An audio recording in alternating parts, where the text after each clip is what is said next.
Welcome, high school football fans. I'm Larry Brassfield here with my friend Jeff Ludke, and it's a real special privilege for me to be here at my alma mater, Swanson Stadium.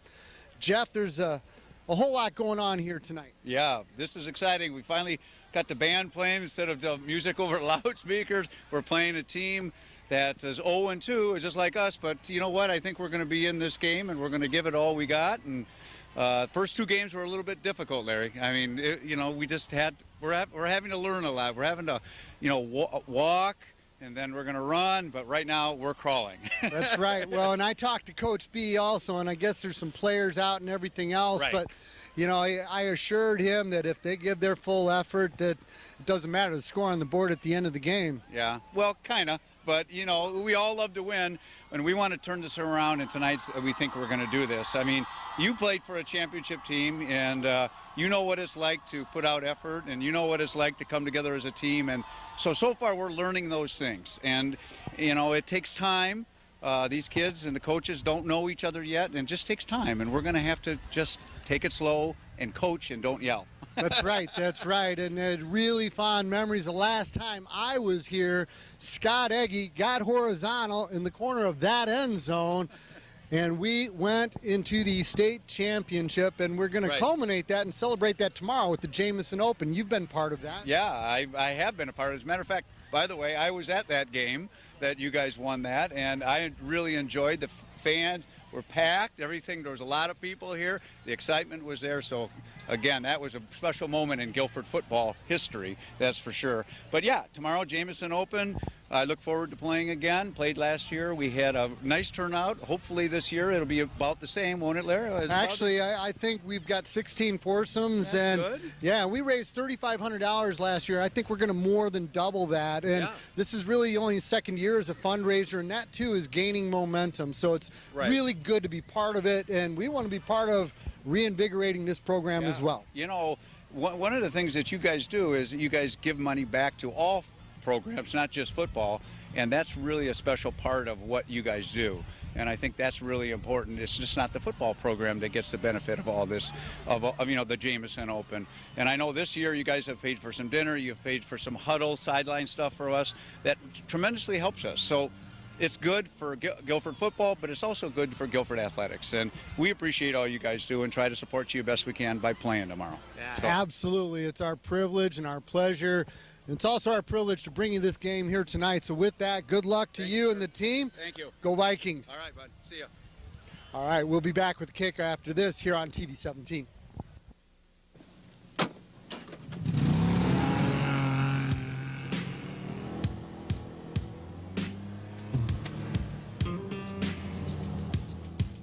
A long weekend is just an excuse to get a long way from boring.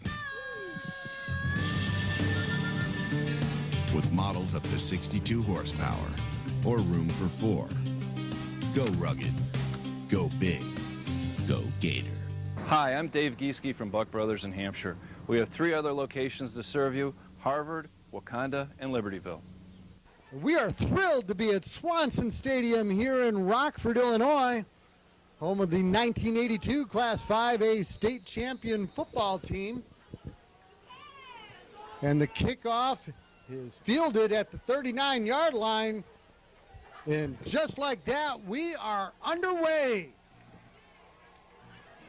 It's Larry Brassfield checking in, my old alma mater, and it is my pleasure and my thrill to be bringing you the call here as the Guilford Vikings host the visiting Jefferson J-Hawks.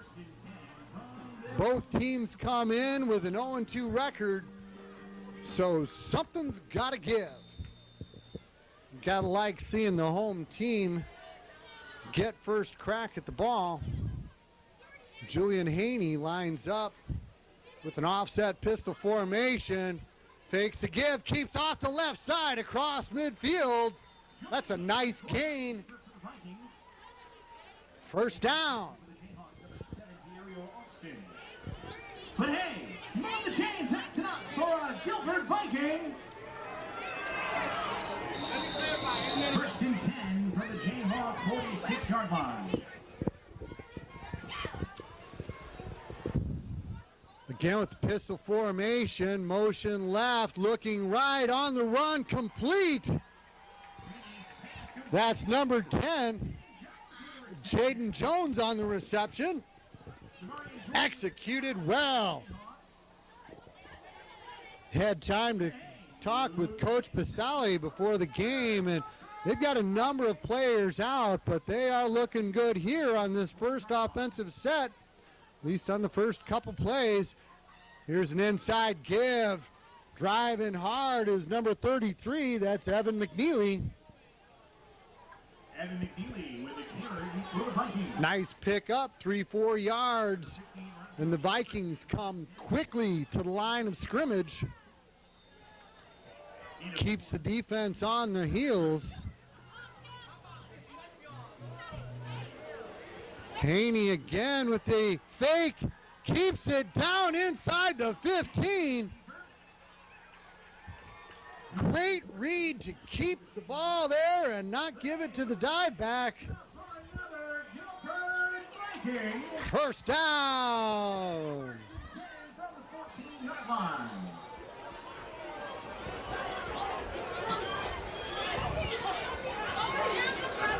Offset pistol formation.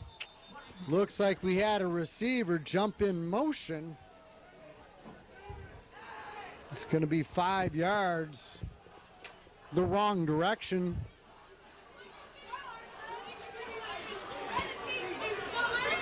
Oh, it was on the defense.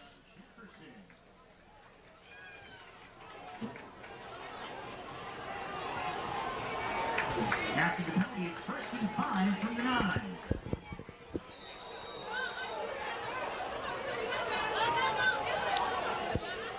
Same formation, offset pistol, 3 receivers set. Fakes the give, keeps himself across the 5, and he is in. Touchdown! Touchdown, Vikings!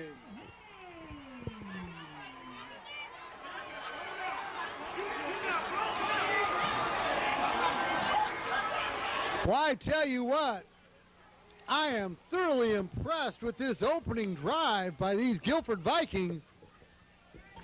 They were gaining yardage in chunks. Julian Haney just looking masterful there on the read option. Brings down the snap. The spot is good. The kick is up. And just like that, the Vikings are out to a 7-0 lead. We'll be back with the kick after this here on TV 17. Get ready for the fall hunting season by stopping in at JR Shooting Sports. Stay warm when you're out on the hunt by choosing from a wide assortment of hunting apparel. JR also has a huge selection of guns for the hunt, as well as sports optics. And don't forget to stock up on ammunition because JR Shooting Sports is your fall hunting headquarters. We're located on Oakhurst Drive in Aurora. And visit us on the web and on Facebook. Welcome back, football fans. The home team, Guilford Vikings, came out and marched a very impressive drive all the way down, capped off by a Julian Haney touchdown run. Kick is yet fielded inside the 20. Tackled at about the 22-yard line. See what the J-Hawks could do on offense.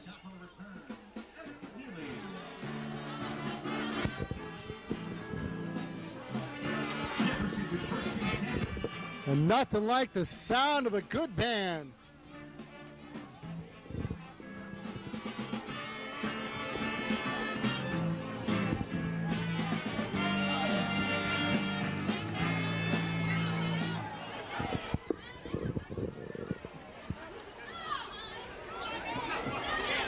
Jayhawks come out in a similar pistol formation. Number 1, James Dunner, the quarterback. Fakes the give, tries the left side, and tackled out of bounds for a very short gain. Number 1, James Dunner. With a tackle for the Vikings, Julian Haney. Looks like his counterpart going both ways. Julian Haney on the stop, saying hello and introducing himself. Been very impressed with Julian. Had time to meet him and get to know him and his family last year at the Jameson Open. Class act. Quick hitter up the middle with nowhere to go. That's number 58.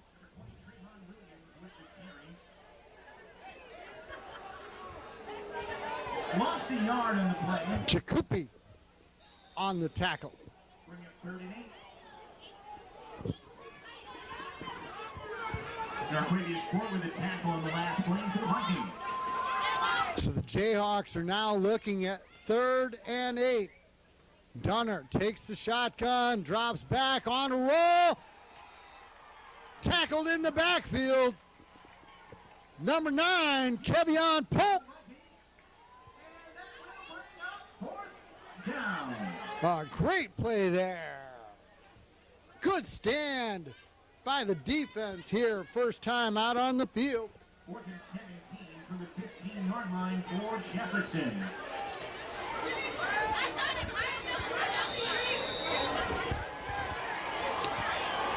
Looks like we've got number 1, Dante Patrick Jr. Wow, that was a heck of a punt all the way out to midfield. Caught it on the fly, works his way up the middle across midfield. Finally tackled there. But that was an impressive punt and a great job to catch it on the fly.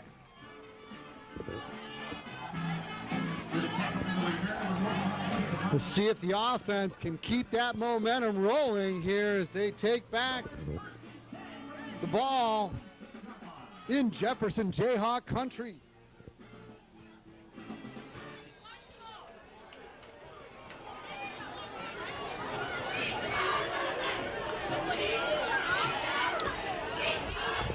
Haney and McNeely in the backfield. Quick give this time, working the left guard. Gets about 3. 2 yards for the play. Marco Chavez with the tackle for the Jayhawks. 2nd and 8 from the 44-yard line.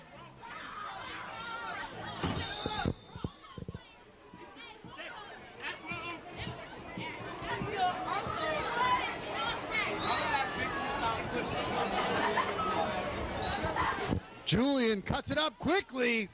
And what a good decision that was. There was nowhere to go outside. He took it between the guard and tackle. Picked up about 4. Looks like they're looking at 3rd and a long 3.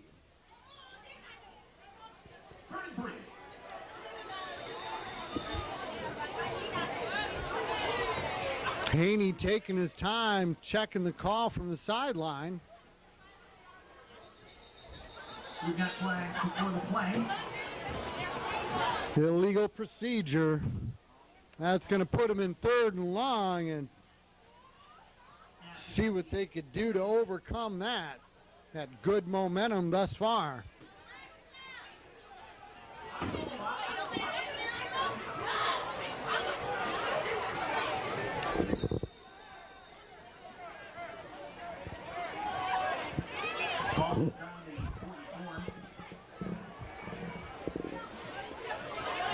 Slot left, split right, give to McNeely up the middle, out near the first down marker. Looks like they're going to spot him just a little bit short, but I would think they're going to go for it without hesitation here.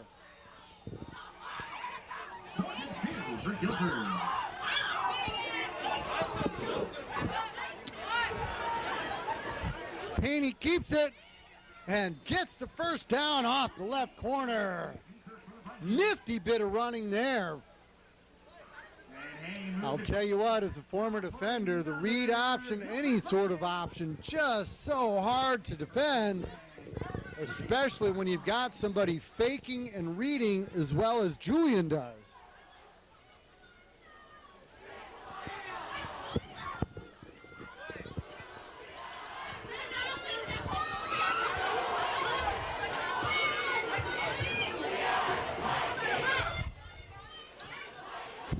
Motion back, overthrown here on the near side. Good misdirection. McNeely was working back against the grain left. Julian rolled right, had the receiver dragging into the flats, and was just a little overthrown.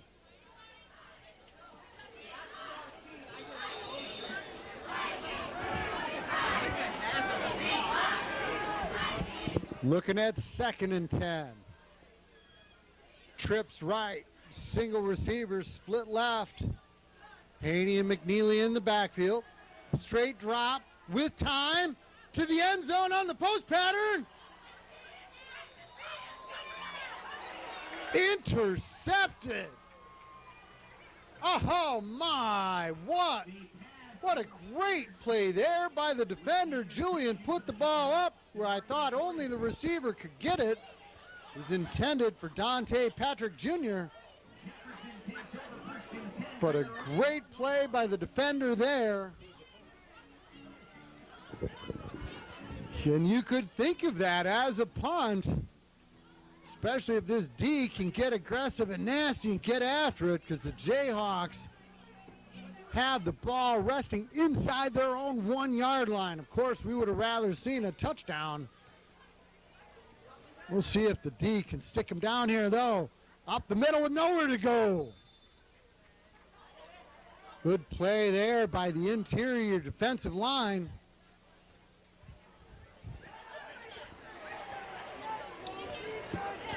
Singletary and Jacoupy both getting good penetration off the left side.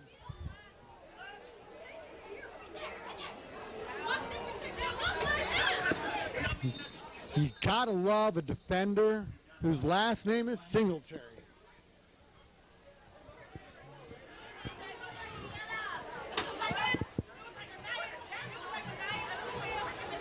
The call is offside against Guilford.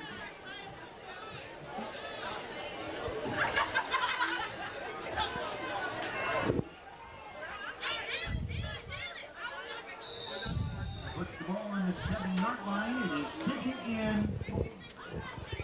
Ball goes out to the 7-yard line. 2nd and 4 now. Inside give. Gained a couple. Will bring up 3rd and short.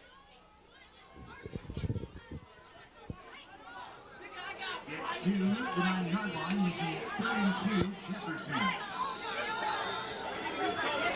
Big play here for the Viking defense. If they can make a stand, should have good field position. All hinges on this. Misdirection and motion. Flags come down, and that should be to the Vikings' benefit.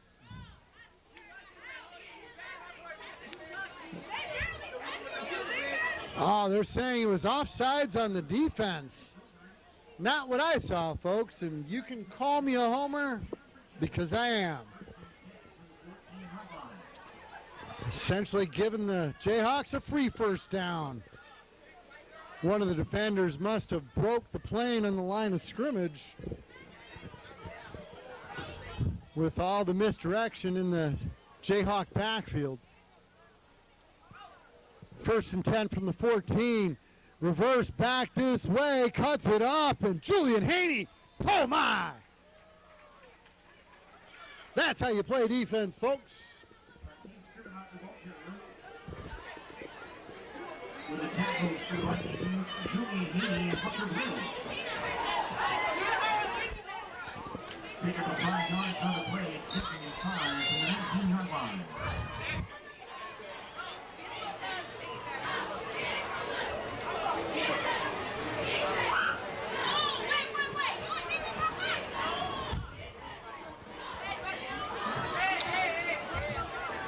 Dunner fakes a handoff, keeps and works the right side out near the first down. It's going to bring up 3rd and a long 2.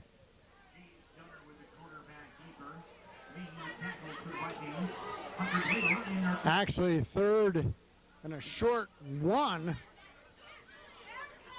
Hard to tell from this angle. 3rd and short.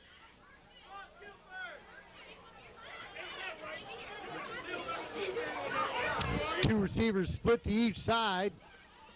Pistol formation. Dunner taking his time with the call. Motion here to the near side.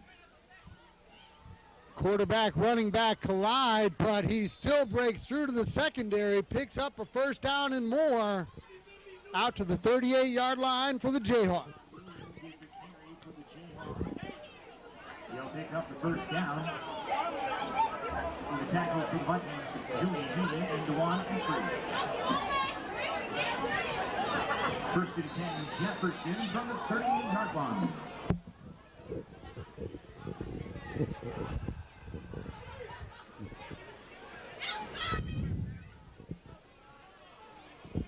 Kind of a methodical drive here for the Jayhawks so far, aided by a couple Viking penalties. Dunner fakes and keeps. How is that not a clip on the far side? Wow.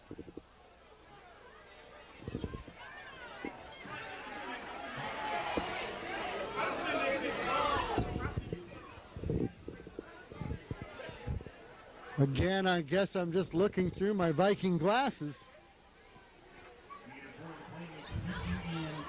Defender did not see the blocker coming, to just put it nicely.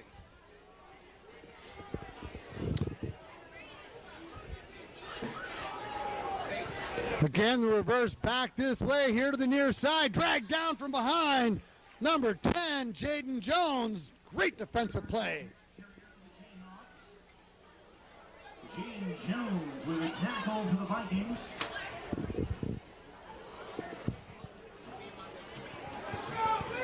That brings up 3rd and 4 from the 44-yard line. Great job running him down from behind. Keeping him to a very short gain. 3rd and 4 for the Jayhawks from their own 44-yard line.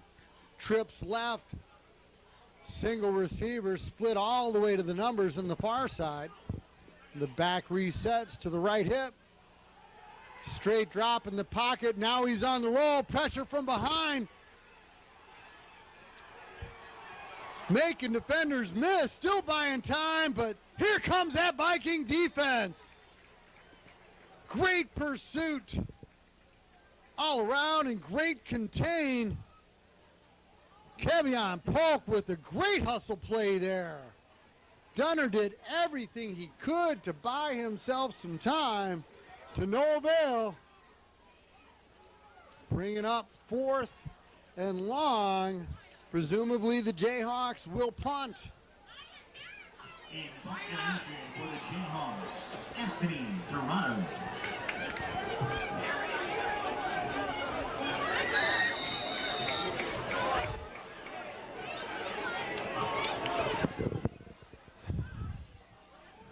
Another strong punt.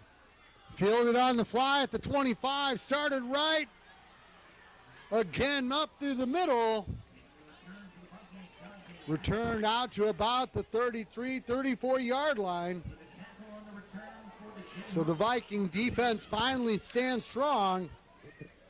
And the offense comes out with just 47 seconds left here in the first quarter. Guilford takes over 1st and 10 from the 34-yard line.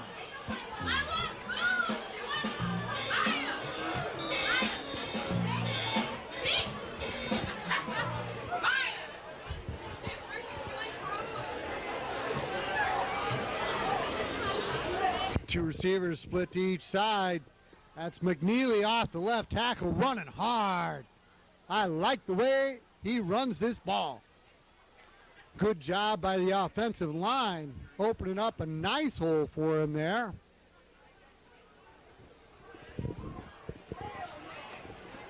Gain of 5 to the 39-yard line.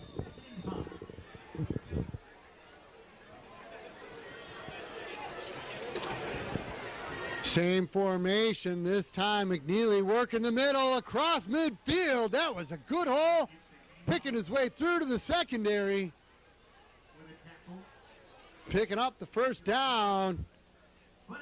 And it looks like this offense is still clicking.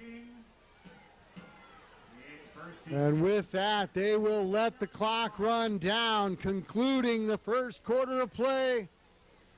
Vikings lead by 7. We'll bring it back to you here. Turn it around, bring it back with the Vikings on the march. Leading by 7. After this. Summer may be over, but the Sugar Grove Family Fun Center will be open until October 31st. There's still time to enjoy the go-karts on our beginner course, as well as the slick track for the experienced drivers. Then walk over to the spectacular mini golf course for a round or two with your friends. And don't forget, the bumper boats and water wars are ready for those warm Indian summer evenings and weekends. Remember, the Fun Center is open until Halloween and is conveniently located on Route 47 and Jericho Road in Sugar Grove. Hodges Westside Truck Center is the place to go if you need a work truck for your business. Hodges offers a wide variety of trucks to meet your needs, and we have 2 locations to serve you in Marengo and in Elburn.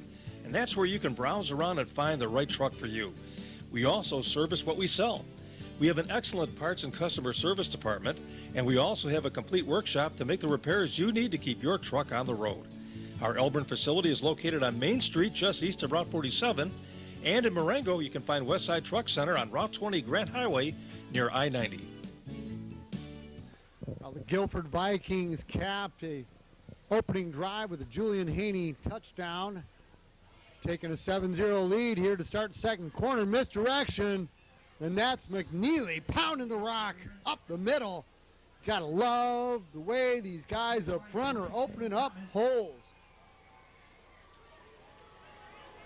Gain of 5 to the 44-yard line. Gain of 6 to the 43, 2nd and 4. 2 receivers split to each side. Again, the read option. McNeely up the middle, and why not? It's working.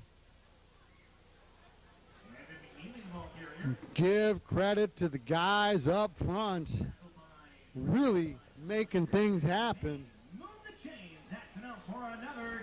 A couple of them are going both ways, which is really tough duty. Again, up the middle. All the way down to the 30. He is just running downhill, folks.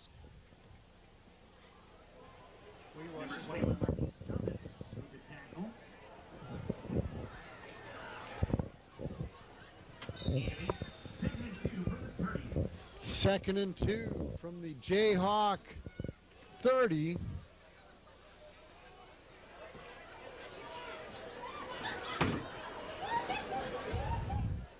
Haney off the left tackle, working his way outside, has picked up the first down just about the 26-yard line.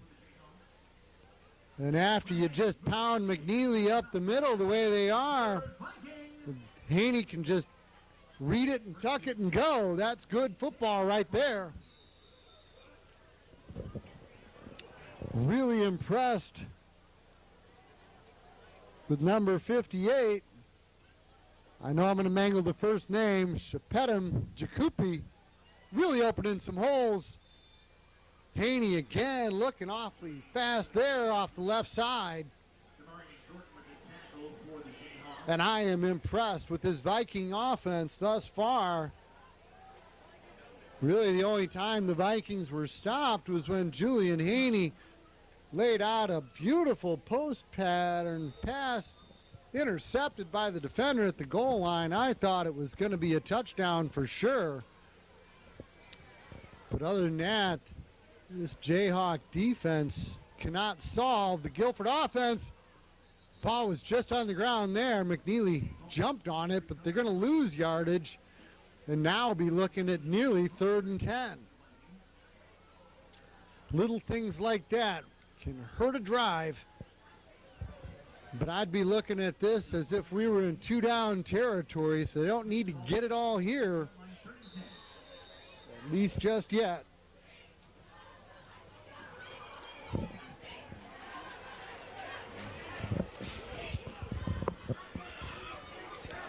Three receivers right, one to the left. McNeely up the middle. Not much room to run there.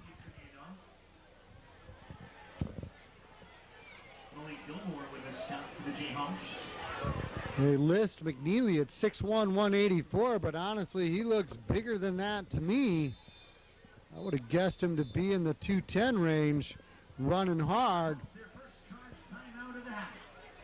Looks like the Vikings are going to take a timeout, and so will we. We'll be back in a moment here on TV 17. Shift into savings now at your local Kubota dealer. Our Z700 series combines strength and stability with powerful transmissions, terrain-hugging wide-stance rear tires, and a low center of gravity. The professional-grade industrial-strength Z700 series will help you get the job done right every time. Now, during our Shift into Savings sales event, get 0 down and 0% financing for 5 years. See your local Kubota dealer today.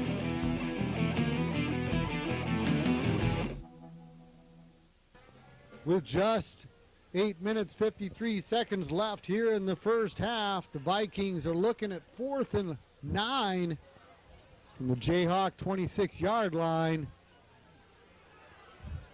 Haney on a roll, back against the grain, throws on the run, and it looks like it's going to be a pass interference penalty.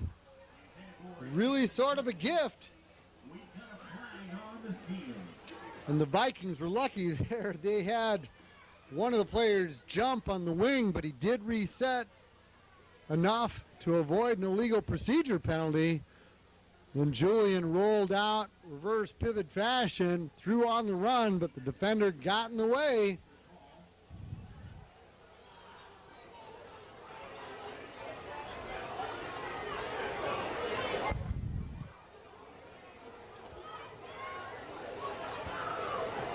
High school football, it's not a spot foul, but they are going to march off 10 yards, and that is a Viking first down. Another Guilford Viking. First and 10 for the 12-yard line. A wing on each side, wide receivers beyond the numbers on both sides. McNeely on Haney's left hip. Inside give off the right side. That's tough sledding, but he's the man up for the job. Short gain.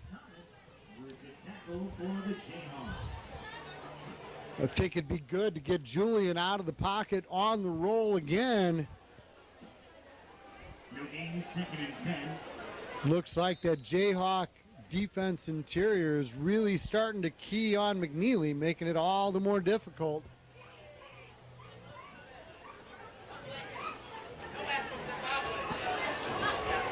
That's where they go, and he is all the way down to the 5-yard line.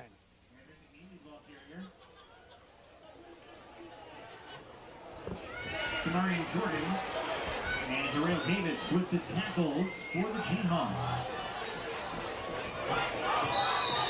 Gain of 5, 3rd and 5 from the 7. Vikings now looking at 3rd and 5.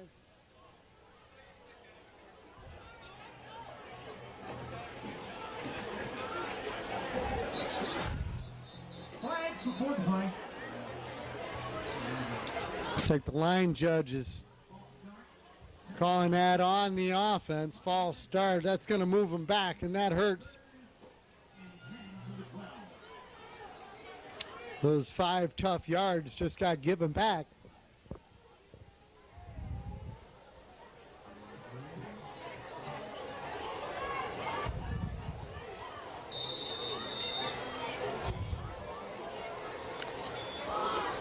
Again, I think we may be looking at 2-down territory. Right now, it's all about the 3rd down call. Pistol formation. Pivot, roll, pass to the end zone, intercepted. Threw into coverage on the run, and the defender made a great play there.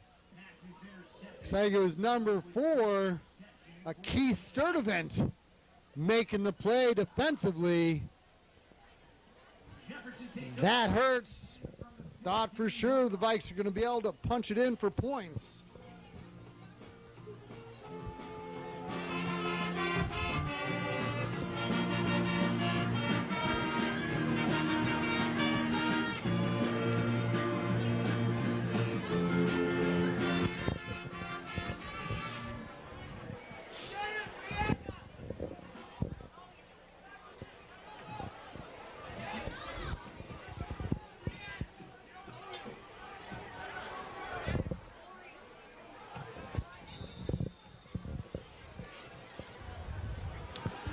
Shotgun formation, motion to the here to the near side, jet sweep, give to the motion man. Across the 20, number 2, Keontae Dismuke on the carry. It's got a whole lot of quick in those feet.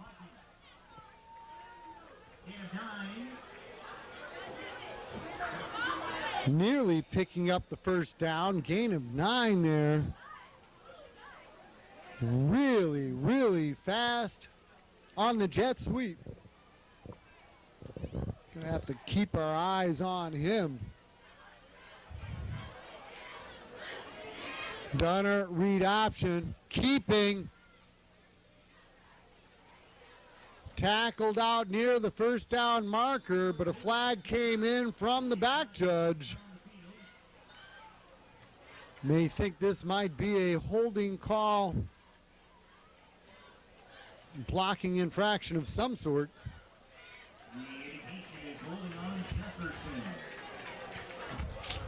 And that is, in fact, the call. They're going to move it back, and thank goodness for that.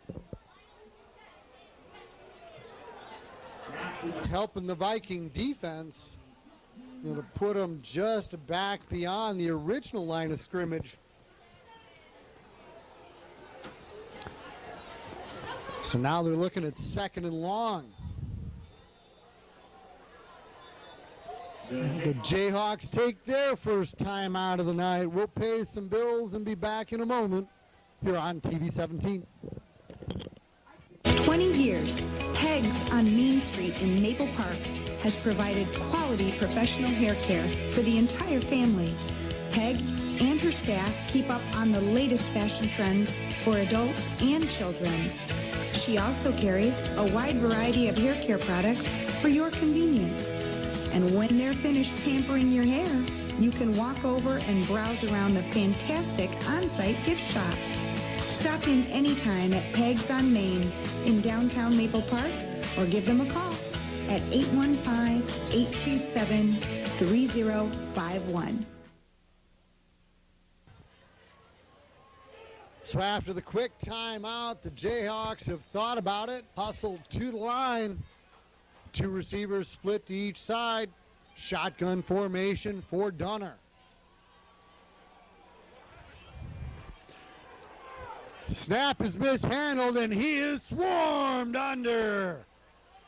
Viking defense with great penetration there. Big loss on the play. Pushing him all the way back to about the 8 or 9 yard line.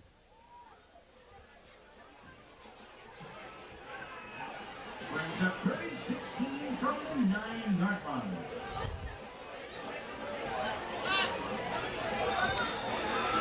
Right at 5.5 minutes left to play here in the first half. Vikings by 7. 3rd and 16 from the 9 yard line. Dunner rolling, throwing right, complete. About the 20 yard line. Finally gang tackled there. Keith Sturdivant on the reception. Making the tackle for the Vikings, Julian Haney. The ever-present Julian Haney, one of the Vikings on the stop. 4th and short. And the Jayhawks are going to talk about it one more time. We'll take another break and be back after this here on TV 17. Your independent Allstate agent in Sugar Grove is David Weiss. David works for you to find the best rates on your home insurance, as well as your auto insurance.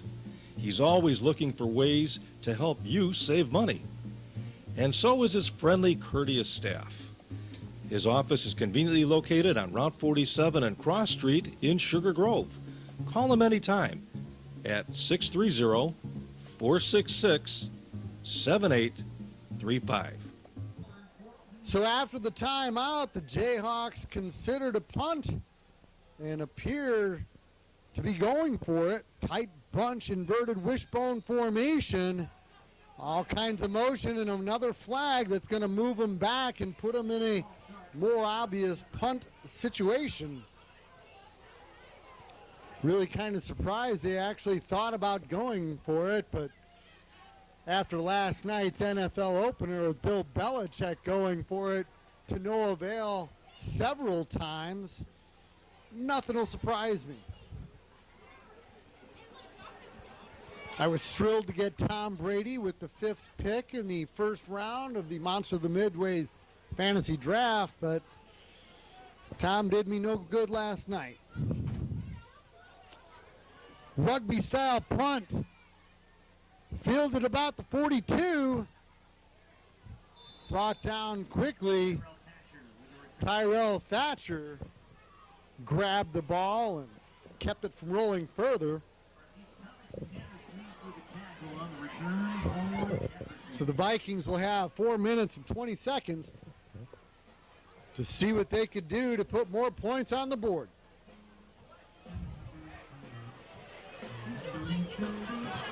The offense has looked good. They have marched consistent drives, largely due to some great productivity by the offensive line and some really good, strong running also from Evan McNeely.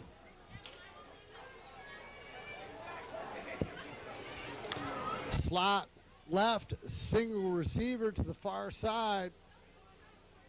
McNeely up the middle, and he's got room to run. Out to the J-Hawk 46-yard line.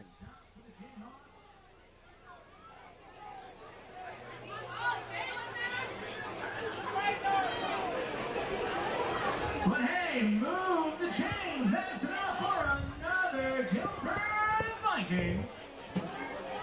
It's 1st and 10 from the 46-yard line.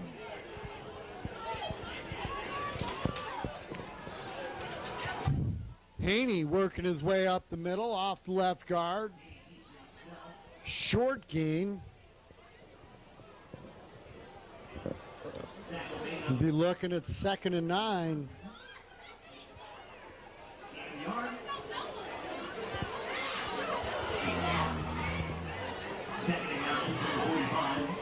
Vikings being methodical with the play call signals coming in. Got 3.5 minutes and 2 timeouts, so plenty of time to work a drive.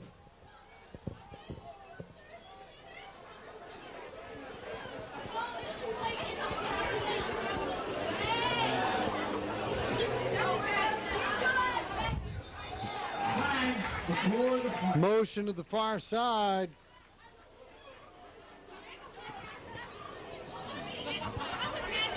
Hunter Bledell was in motion. I was afraid he was working his way towards the line of scrimmage, but the Jayhawk defensive line jumped, giving the Vikings a couple free yards.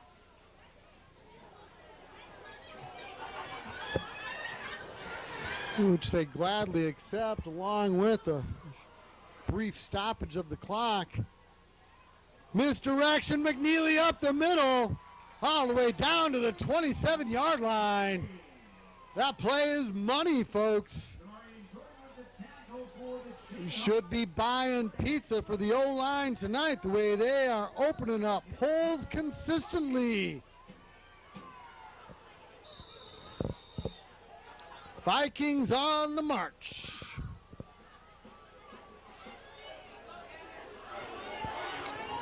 Again, same play.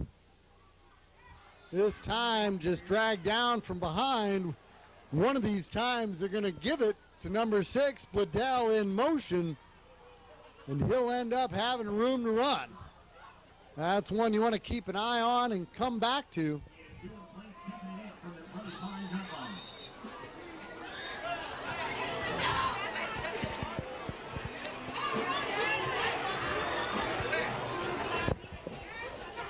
McNeely off the right guard this time, all the way down inside the 17-yard line. Very close to the first down. It's all about the spot. Looks like they're going to say he is just short. We are right at 2 minutes. to play here in the first half. Quickly to the line, the Vikings go. McNeely up the middle again, of course, hammering his way all the way down inside the 10-yard line. You gotta love this kind of football. I know I sure do. For another Guilford Viking. First and goal from the 9. As I mentioned, they still do have a couple timeouts to work with. Haney gives to McNeely, hit immediately. May have actually lost a couple there, pushed all the way back to nearly the 10-yard line. Signal comes in. I'd look for a misdirection or a rollout. Yeah, McNeely's been hammering the rock, but they're really loading inside the tackles there defensively. This time it's Haney keeping it off the right side himself, working it down to about the 6-yard line. Pushed out of bounds just under 57 seconds left here in the second quarter.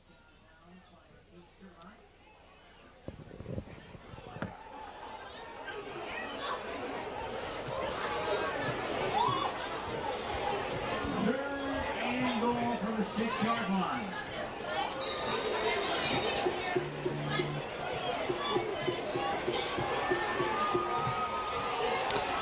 Vikings make the call at the line, adjust the formation. One receiver to the far side beyond the numbers, slot left, McNeely off the left hip. Had the ball, fumbled about the 5-yard line, and the J-Hawks jumped on it. Another turnover, turning the Vikings away. That is the third Viking turnover in the red zone, not just in the red zone, inside of the 10. That hurts. This offense is executed so well, marching all the way down the field. And then it just appeared to be a bit of a bad exchange. Don't know if McNeely ever fully had control, and as he worked his way, lost the ball, and the Jayhawks jumped on it. 49 seconds remain here in the second quarter. Reverse back to the near side. Dismuke once again showing those ultra quick feet all the way out to the 25-yard line. I don't know about you, but he reminds me of what Barry Sanders may have looked like in high school.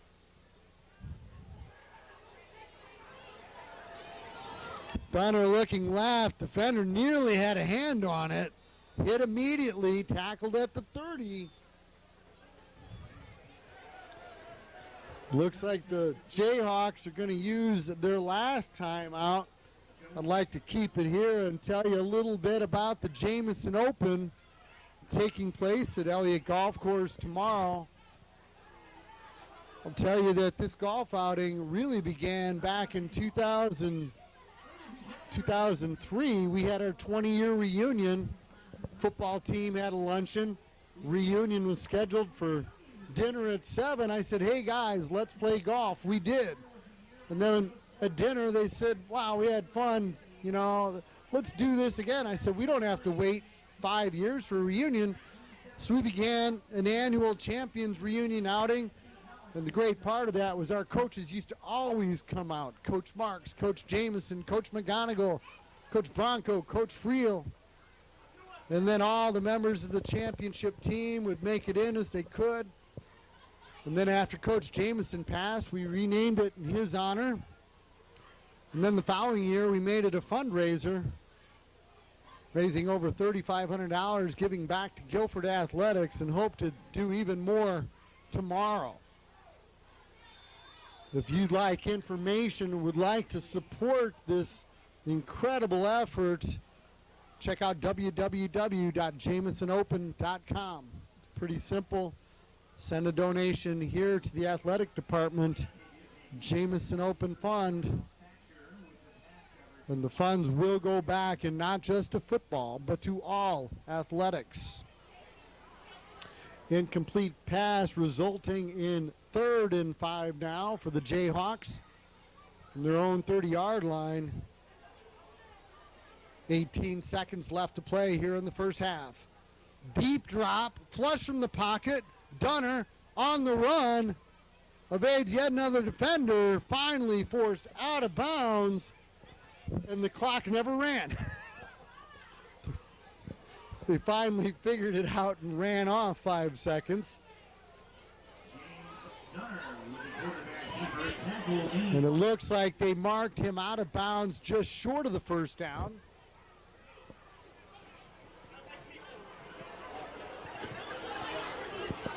I noticed the clock stoppage as he went out of bounds.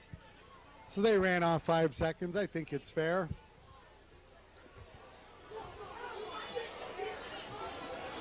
So now the Jayhawks have 4th and short, but the Vikings have 2 timeouts here. So if the Jayhawks go for it, they could be putting themselves in a predicament where Guilford would actually have a chance to throw the ball to the end zone.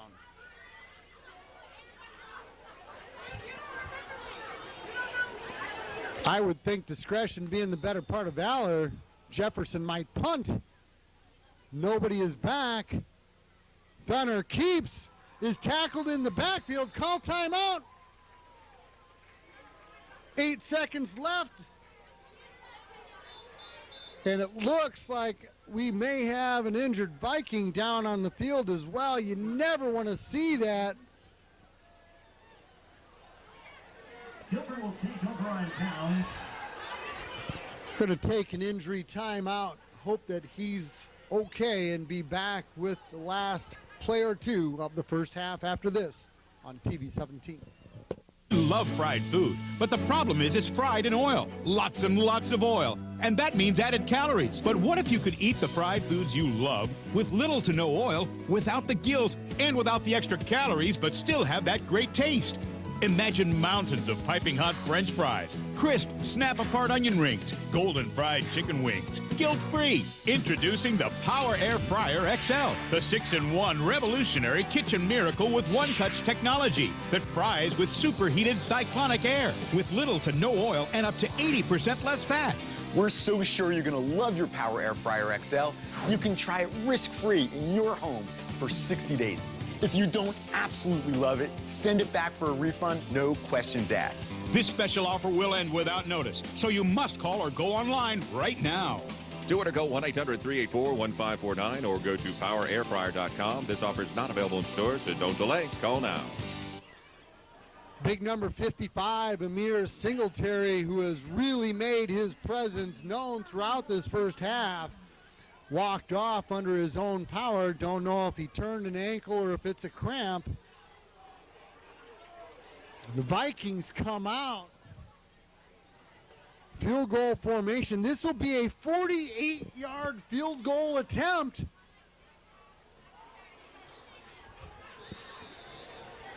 No good. The field goal attempt is no good. Hindsight being 2020, you would have thought you might have wanted to throw to the end zone one time. But I'm not the coach. I'm the guy in the booth. So what do I know? Just under 4 seconds left to play. Don't know if the Jayhawks will come throw a pass, run a play, or take a knee.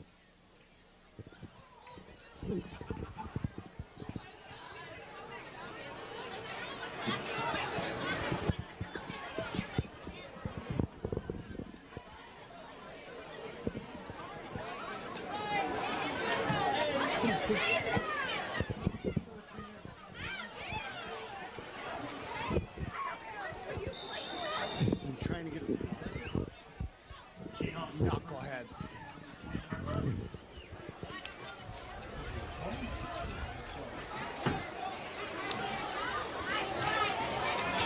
Three, two, and one.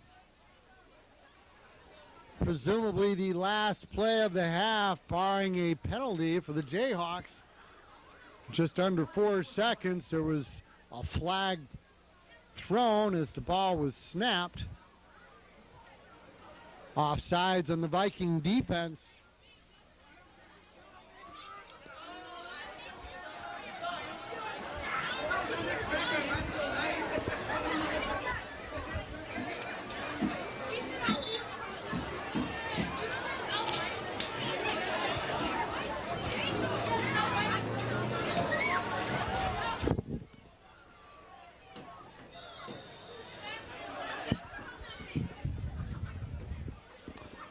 Quick screen to the right. Still on his feet, finally brought down. Jalen Jones proven elusive, but that will conclude the first half of play with the Guilford Vikings leading by 7. We'll be bringing you the second half after this here on TV 17.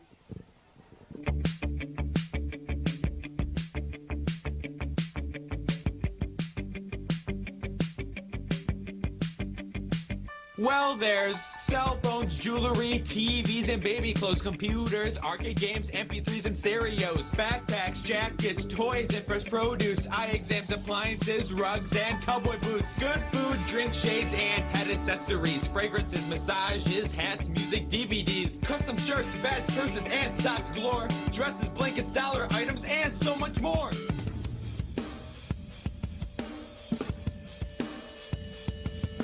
Find anything from anywhere, from the common to the rare. There's good times to share at 7 Mile Fair. Opens at 9 until 5. Located in Caledonia, right off the I.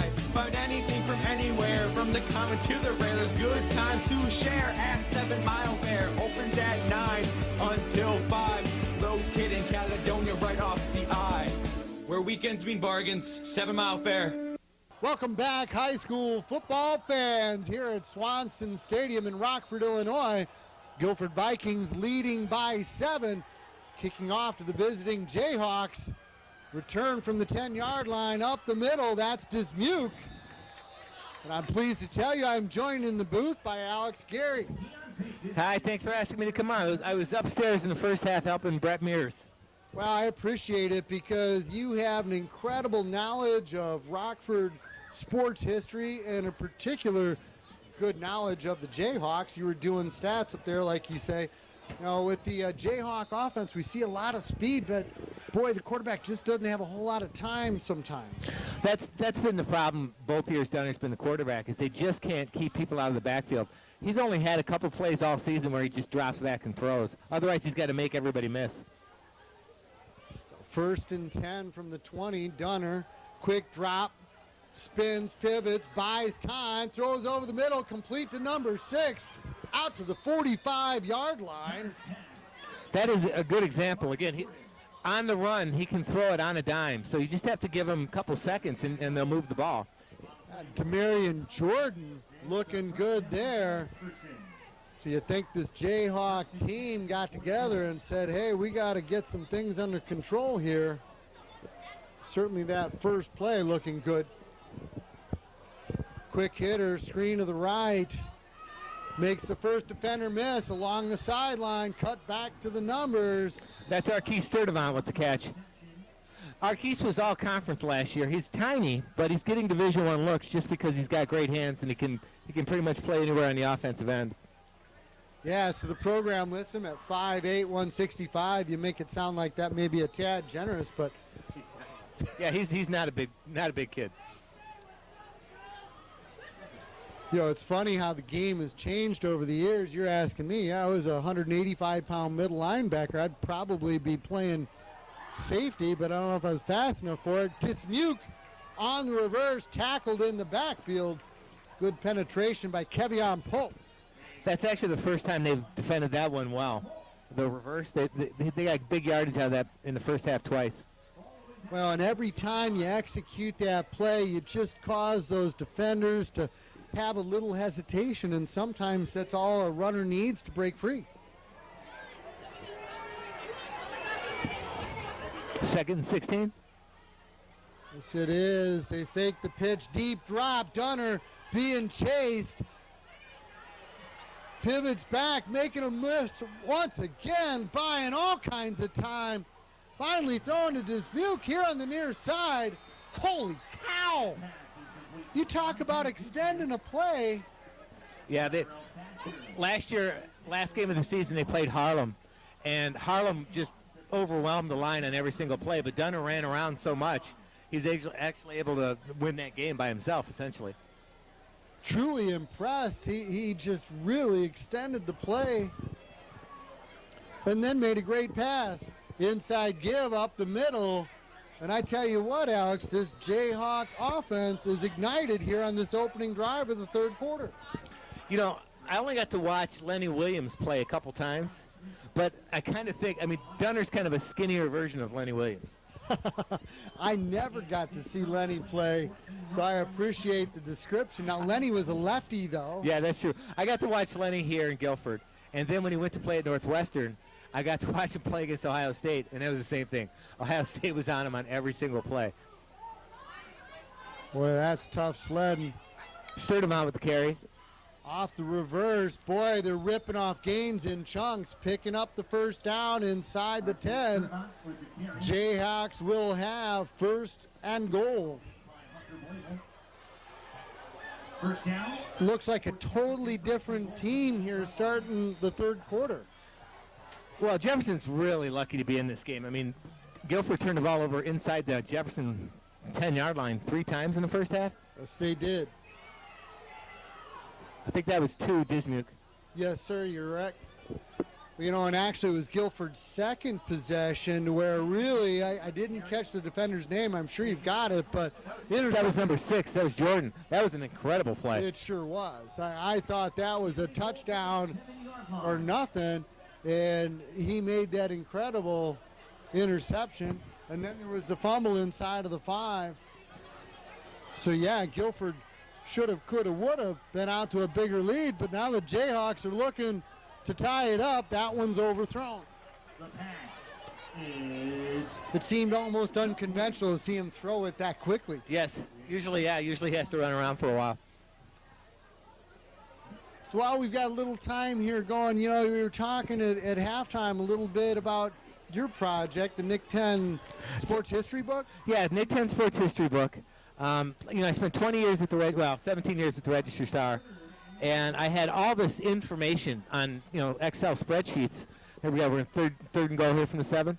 Yes, we do. We'll come back to that. Trips left, rolling left. Dunner spins, working and looking his way back, but nowhere to go this time. Dragged down about the 20. Loss of 13.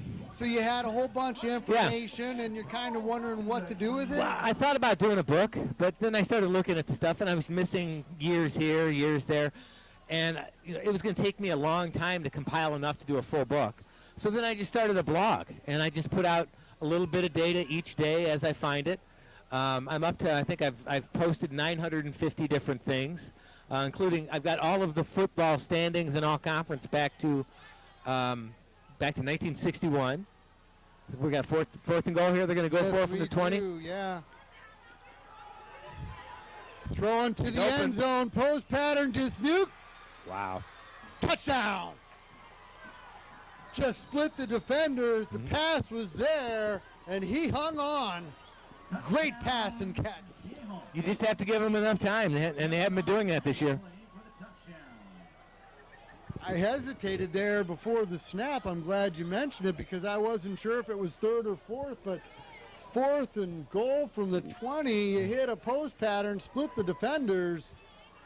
PAT pending. Okay, this is an interesting one.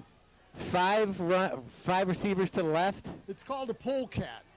And really, so you can throw it left or throw it right. Going to see is slant to number 6, I bet. No, they come over and reset.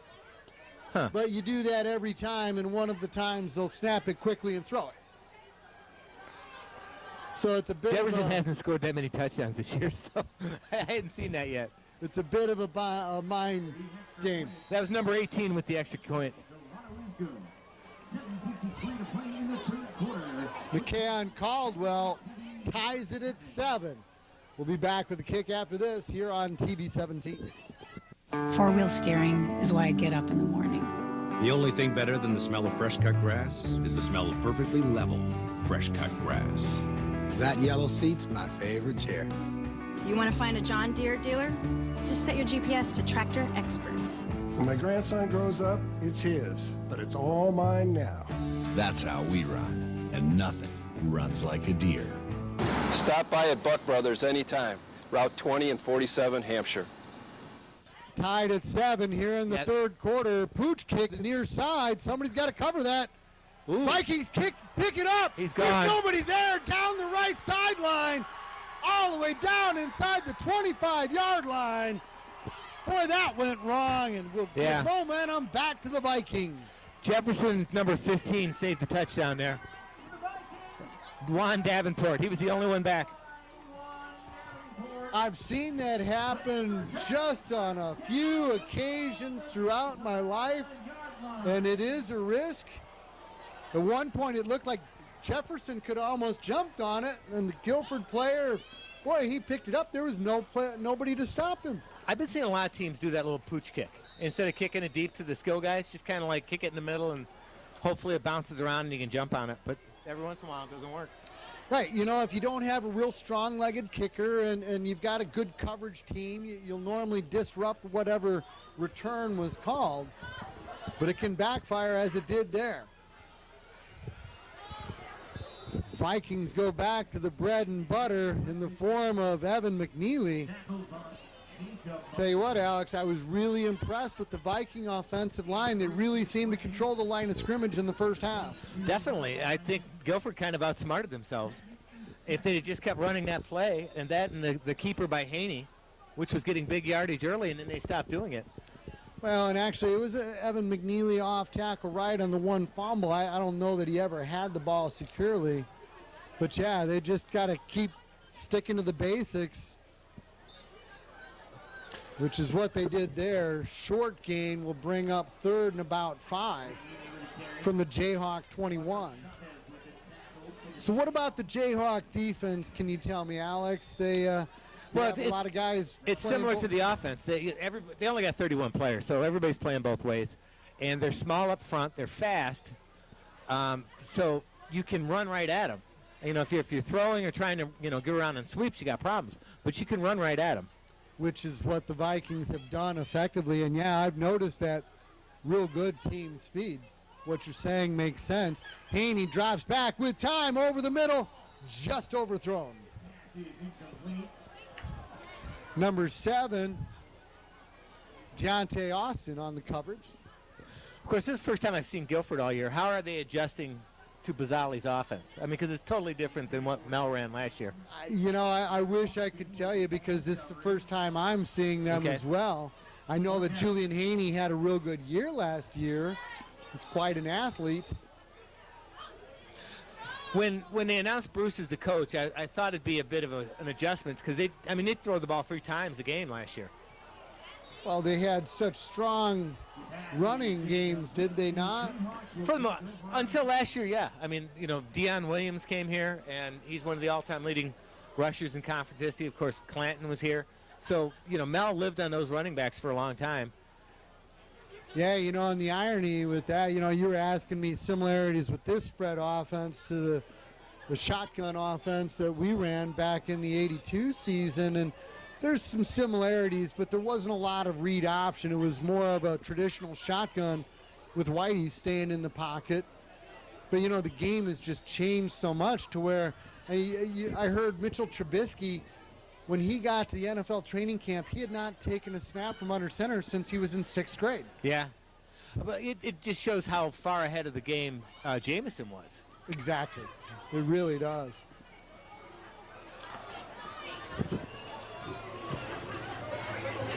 Now that sweep again that they've been running. That was Dismuke, and he didn't, no gain this time. I said in the first half, you weren't here to hear it, but I never saw a film of Barry Sanders when he was in high school, but when I see Dismuke, I see some physical characteristics, low center of gravity, real quick, little kind of pinball action. That's what I kind of imagine that Barry Sanders may have when looked like. James Robinson was at Lutheran, and he was killing, and I got to go to a few of those games, I kind of imagine that's what Sanders looked like in high school. Oh, really? Yeah, because he was 5'9", but he had the really big, thick legs like Sanders. Of course, he's at Whitey went to Illinois State, right? Because that's where Robinson is. That's correct. That's correct. Boy, Dunner just buys all kinds of time, finally weaves through, pushed out of bounds. But yeah, and I was going to ask you about him because, I read about him and kept wanting to get out here to call one of those playoff games, but, had to be one of the most prolific runners we've ever seen from this area. He set the state record. Yeah. Which, of course, since he was at a small school, he got to, play from his freshman year on. That helps. But, I went to a playoff game. They played Rochelle, and Rochelle's borderline big enough to be in the Nick 10. And he had a sprained ankle, and he got 225 yards on him in the playoffs. He wouldn't have broken the state record in the Nick 10 because he just wouldn't have played enough at varsity level. But he would have easily been, where he is now. Right. So that was a forward lateral, I think, from 1 to, I'm not sure who caught it. Shovel pass? Yeah. It was Dismuke. Yeah, a little unconventional shovel pass. And how many shovel passes did the Chiefs run to Kelsey last night? They really did that quite effectively. The J-Hawks, they did measure and they did pick up the first down. As you talk about ISU, how about the job that Brock Spack has done as a coach? Holy cow. Definitely. I mean, Brock Spack's is a superstar as a coach. You wonder if that's his last stop or if there's another one to go. I would imagine not. And it's funny, you mentioned Rochelle, very well familiar. I started in TV17, home of the Knights, the Canelan Knights, who produced P.J. Fleck, who's now coaching at Minnesota after bringing the Western Michigan program to prowess. Fake the reverse, Dunner keeps, spins, still on his feet, finally dragged down at the 31-yard line. He reminds me of Ronnie Polk when I played. Because Ronnie, he was quick. He didn't have blistering speed, but I just remember he was literally slippery. Okay. That you needed 2-3 guys, and you could have a hit in the leg, and he was really good at sliding out of those, as you see Dunner doing time and again.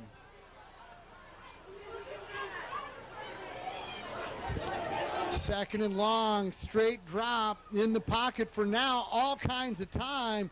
There's Dismuke across the 40, pushed out of bounds, but picks up the first down. Well, it's definitely a different offense in the second half than what we saw in the first half. Jefferson only had 2 first downs in the first half, and one of them I think was by penalty. It was. But, back to Brock Spack, that was, he was a few years ahead of me, and if I remember... And his brother Derek was behind you, right? Derek was the 85 team. Yeah. That makes sense. It does. But, he was a guy I really idolized, but he was an all-state fullback, if I remember correctly. But I think he went downstate in the shot put in the 100-yard dash both in track. In the 100-yard dash? Really? Wow. Maybe I'm wrong. It may have been a relay, but I know he was a sprinter. But then he went on and he played at Purdue, correct? Yep. Now from there, it gets fuzzy for me, but he ended up coaching. Well, yeah, and he was defensive coordinator at Purdue before he went to Illinois State. Okay. Spack is, I don't have all the track stuff back to the early 80s yet, which is too bad because East had that great track team. Oh, yeah. Number 20 up the middle. That's Trayvon Williams. Yeah. Well, there may be some urban legend or just some little kid idolatry going on in my head, but he was all that and more. Now, did you run track? No, sir. No? I was a baseball player. Oh, you're a baseball player. Okay. Yeah. I was a 3-sporter, and, you don't see that anymore. We were talking before the game how the game has changed with a lot of the AAU sports, and, I was a wrestler, and nowadays you need to pick one and do it almost year-round if you really want to be elite. Actually, Tribune just had a story out about that today, about the percentage of kids playing sports in school has dropped 12%. in just 10 years. I wouldn't have been surprised to hear more. From 47% to 35%. Oh, wow. Well, and you're exactly right. And so much of it is club sports, whether, you see the travel volleyball, soccer, you name it. And with wrestling, it carries into the off season. You just go to freestyle. That really affects a city like Rockford, where most of our kids that live in Rockford can't afford that. Right. And so we see a lot of kids who just don't try because they can't compete, because they can't travel to the travel teams. They can't do the football camps. They can't do the elite baseball leagues. That's tough because there is such rich athletic talent here. Dunner with time for now, looking downfield, overthrown, falling incomplete. So that's going to be turnover on downs. Yes, it is. Big stand. We'll see if the Viking offense can find that consistency in that ground game that was working so well in the first half. Larry, when you were growing up, did you ever leave the city to play baseball? No. Yeah. No, we played American Legion. Yeah. We played at Searles and a few of the fields here, but no. At the end of the summer, you'd go into the tournaments and then you'd leave. But you didn't spend every single weekend driving all over the Midwest. No, not going to. The only time you were out of, the Rockford area and getting a hotel for a night for a weekend Saturday, Sunday tournament was when you got to that sectional, regional, state competition. The other thing, I was driving over here, and I was driving past this one park. And I remember growing up, there would always be football games being played at the park. And there was nobody at this park. And that's another thing that's changed, is people just don't, the kids, they're playing video games. The pickup games, no, you don't see those. But I will tell you, that for me it was the youth tackle was a good program, and the Rockford football, and it was so interesting. I played for a team that was Specialty Screw as our sponsor, and I remember 8th grade. That's another thing that the trip came out this week is the middle class is starting to turn away from football because of the brain issues. Ken Rock Community Center, yes, where Leonard Bell got his start, yes, they don't have a football team program this year. They didn't have enough interest. Oh, wow. That's where Montel Clanton got his start, Leonard Bell, all those great Jefferson guys of the 80s. Oh, yeah. Beatty Ferguson, them guys. I played, yeah. So when Terry was asking me before, was Jefferson good? Yes, they were. Yes, sir. And the backfield was Beatty Ferguson and Leonard Bell.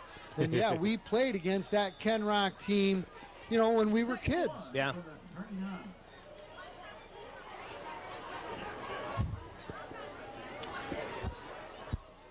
Ooh, Haney got away. fakes the give, keeps, works his way back here to the near side, picks up the first down, gets out of bounds, and barely. Yeah. We got to get back and focused on the game here. Sorry to you folks as Alex and I reminisce and talk Rockford sports. But, what I was starting to say was, so my 8th grade season, we didn't have enough kids come out, and the 12 kids went to one team, and I went to our rival across town, which was Nelson Storm. And many of those guys ended up going on and playing at Jefferson. Then my parents moved. They ended up saying he didn't get it. Holy cow. So now it's 3rd and 1. 3rd and very short. Easy first down. Up the middle, yes, Abbott. McNeely with the carry, and you talked about that before, going back to dancing with your date, if you will. I forget the guys. They were the coach in Beloit. And Beloit Memorial was very good. Made the playoffs like 8 or 9 years in a row when I first started out as a sports writer. Haney keeping nowhere to go, actually losing yardage. And his theory was he was going to run and play until you stopped it. So, if his fullback was getting 5 yards up the middle, he'd run it 15 times in a row. That's old school. Yeah. That really is old school.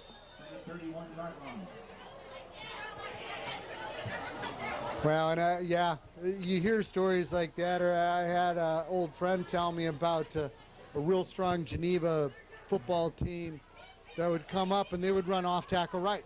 and they would just keep running it until you stopped it. And then the line would come up and say, off tackle right. Well, when Deion Williams was here, I think they ran the same play 40 times a game. You know, you didn't really need much else. McNeely making his way on the right side, picks up a good gain there. And we are down to a minute and a half here in the third quarter. Vikings being deliberate and taking their time. You know, you mentioned this before, but look at the size advantage this Guilford offensive line has. Yeah, they're much bigger. Going back to what you were saying as far as running right at him. Haney with time. Oh, Post pattern complete over the middle. Touchdown! Jaden Jones broke wide open.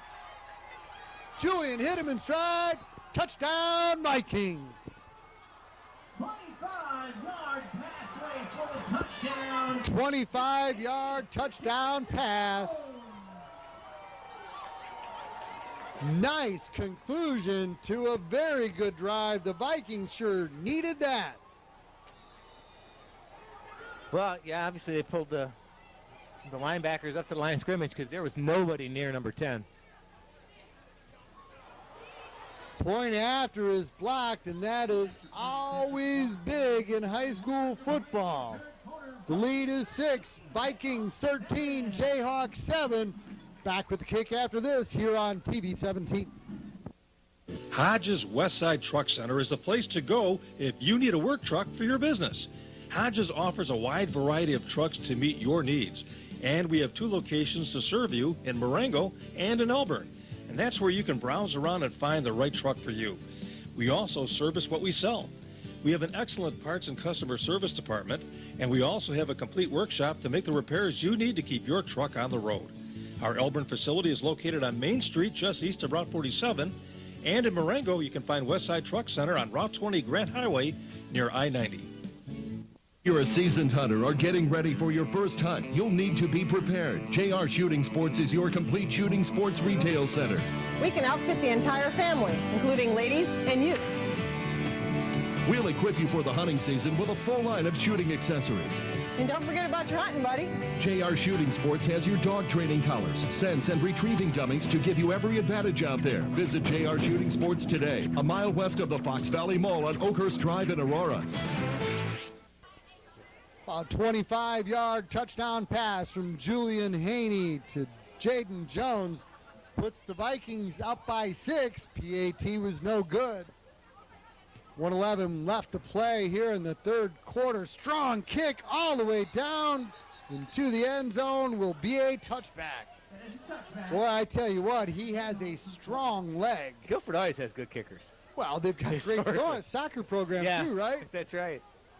You know, and honestly, I don't like to second guess the coach, but I guess I'm going to go ahead and do it anyway. Coach B, I love you, man, but you know, they came out, they had 8 seconds left to play in the first half, and he went for the 48-yard attempt, and I thought they could have just run a quick down and out or something and maybe got him a 40-yard attempt. Hindsight's always 20/20. Yeah, or just chuck it in the end zone and hope for a flag. Yeah. You know? Yeah, it seemed like a 48-yard field goal. That kid must make him in practice a lot to have that kind of confidence. Yeah, but it was more the 8 seconds rather than the distance that I was questioning. Hunter took the snap, but the play was whistled dead. It's either going to be encroachment or offsides. Illegal procedure will move the Jayhawks back. False start, technically. So how closely do you keep tabs on the conference? I watch it from the distance. You know, I love high school football. Do you know who the athletic director at Hononegah is? I do not. Steve Kofoid. Do you remember what Steve Kofoid did, you guys? I think he ran for a touchdown against us. He had 4 interceptions in that first game. 4. Yes, that was the Whitey game. You had to bail him out. Yes, we did. Oh, and I'm just going to try and piece a bit of this together and send this to Whitey. Yes, I knew that name. In fact, it was so funny. Scott Aggie texted me today, and he said something about, you know, hey, got the trophy for the Jameson Open, and he heard a song, Hit Me With Your Best Shot. Well, they had done a special on the defense to that song. Okay. We'll come back to that. Dunner. That's Sturdivant. In the flats, running hard. Boy, he knows how to finish a run. So anyway, Aggie says, hit me with your best shot. And I texted him back, and I said, offenses put fans in the stands, but defenses win championships. And he says, yeah, but who scored the winning points? And I said, in Hononegah, it was the defense. Thank you. And you know, that Hononegah team, they had 2 losses to 2 state champions. Yep. The quarterback this year for Fumble. Oh, look at that. Oh, wow. So Dunner tried a quarterback sneak, fumbled, and Guilford recovered. Got pasted and separated from the ball. You know, and that number 55, Amir Singletary, we were worried about him. He went out with an injury late in the first half. Not only does he come back, he just made a huge play. I was going to tell you, the quarterback this year for Hononegah, if you're here for that game, is a Van Skelvin. Oh, really? Yep. Oh, wow. So that the third generation now over there of Van Skelvins. Boy, now, yeah, we should have lost. Well, they had us beat. I won't say we should have lost. They had us beat. And they ran a fancy play when they only needed a simple play. Julian Haney with time in the pocket, now flushed on the run. Complete to number 6, Bedell.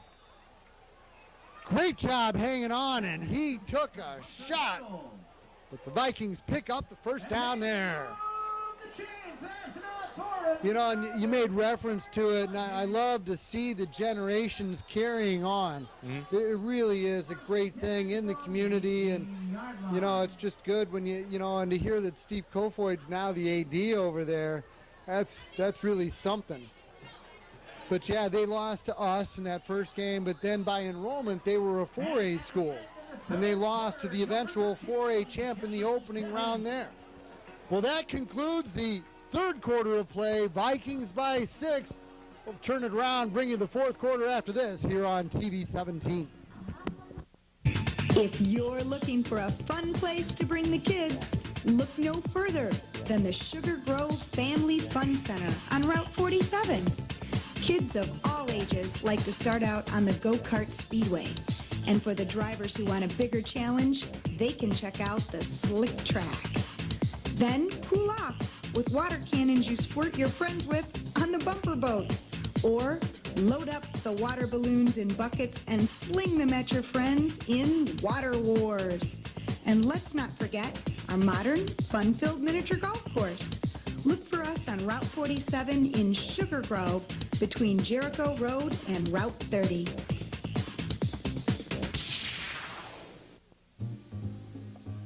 Your independent Allstate agent in Sugar Grove is David Weiss. David works for you to find the best rates on your home insurance, as well as your auto insurance.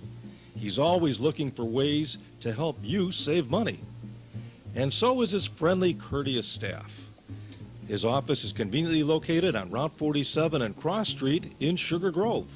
Call him anytime at 630-466-7835. Here to start the fourth quarter, the Vikings are on the march. 1st and 10 from the J-Hawk 18. 3 receivers left. One to the right. Up. Haney dragged down in the backfield. They're lucky they didn't call a horse collar there. It was a high tackle. Yeah, that was Jacob Miles with the sack. He's probably the best linebacker for Jefferson. Listed at 5'8", 170, so man after my own heart. Yeah. Jameson used to love to poke fun at his little linebackers. I was every bit of 180, thank you. What'd you wrestle at? McNeely up the middle. Got a couple back. I actually played football between 180, 185, but then I would cut down to 167. So it wasn't a terrible cut. And in fact, wrestled at that same weight through college. I was talking to Mark Asperini about wrestling. Yeah. And because Mark, he would wrestle up.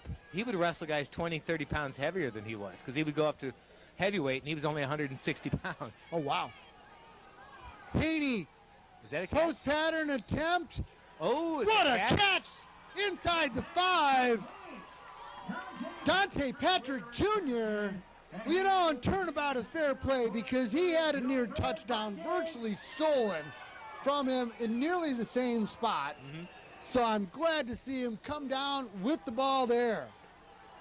This could be a game clincher. I can't imagine Jefferson going up and down the field twice. And I got to think, you got to pound McNeely up the middle, and they do. Touchdown! Touchdown, Vikings! Well, and you talked about the size advantage, and let's give credit once again to that Guilford offensive line. They've been opening holes consistently, and McNeely rumbled through for the score. Now you got to think they're going to go for 2. Yeah. To get back the one that they did not convert earlier. Now it looks like they're lining up. Okay, yep, they're lining up to throw. Back to the shotgun. Patrick all the way beyond the numbers here to the right. Give to McNeely, and he is not going to get there. So the Jayhawks are not out of it. It is a 2-score game. Vikings 19, Jayhawks 7. Back after this on TV 17. 20 years, Peg's on Main Street in Maple Park has provided quality professional hair care for the entire family. Peg and her staff keep up on the latest fashion trends for adults and children. She also carries a wide variety of hair care products for your convenience. And when they're finished pampering your hair, you can walk over and browse around the fantastic on-site gift shop. Stop in anytime at Peg's on Main in downtown Maple Park, or give them a call at 815-827-3051. Welcome back to high school football here on TV 17 Outdoors. Just over 10.5 minutes to play. The Guilford Vikings have extended their lead to 12 with an Evan McNeely score from 3 yards out here in the 4th quarter. So now the Jayhawks are really going to have to pull out some stops, Alex. You're going to see some more creativity from Mr. Dunner. Well, if they can give him enough time, they have the speed that they can hurt him deep. But again, it's, will they have enough time? I mean, really, this is the first time you've gotten to see Guilford in a competitive situation. The first 2 games of the year, was it Harlem and Hononegah? No, yeah, Harlem and Hononegah. Yeah, and both were, I think, 56-14 scores in the final. And really tonight, I talked to Coach B and also the AD, Augie Toldo, and was really concerned at the number of players, 8-9 players out. But they've really put up a great performance thus far tonight. They're going to need the defense to close it out. Look at Dunner on the run, making things happen. Hit as he goes out of bounds all the way out to the 35-yard line. Well, I tell you what, Alex, this is no given, because 10.5 minutes in high school football with all the stoppages and a couple timeouts. There's a lot of football yet to play. Well, he throws well enough. Last year, I think they came back in one of their games down 21 to win. They were down 21 to Harlem at the end of the season, and they came back to win that game. Because if you can get him time, he can connect with people deep. He set the school passing record last year. And you say he is a senior. Yeah, he is a senior. Quick hitter off to the right side. That's probably Sturdivant. That was Sturdivant. Yeah. Slipped and fell. Yeah, one of the few times you see him going down on the first effort there, and not all due to the defender.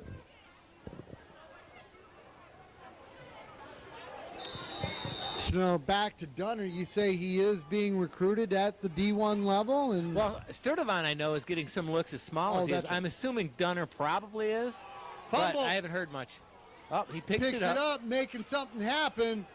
There's going to be a holding call. Yes, there is, and he's going to finally throw it out of bounds. Smart play there, but that's going to cost him yardage, too. That's been another problem this year is low snaps. Offensive line play's been an issue. Well, you know, and we were talking earlier about, you know, how common the shotgun and the spread offenses are, and actually how rarely you see quarterbacks under center.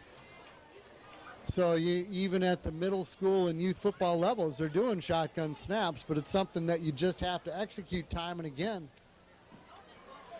This kind of drives me nuts at the high school level, is that they mark holding calls off from the spot of the foul. That turns into a 21-yard penalty.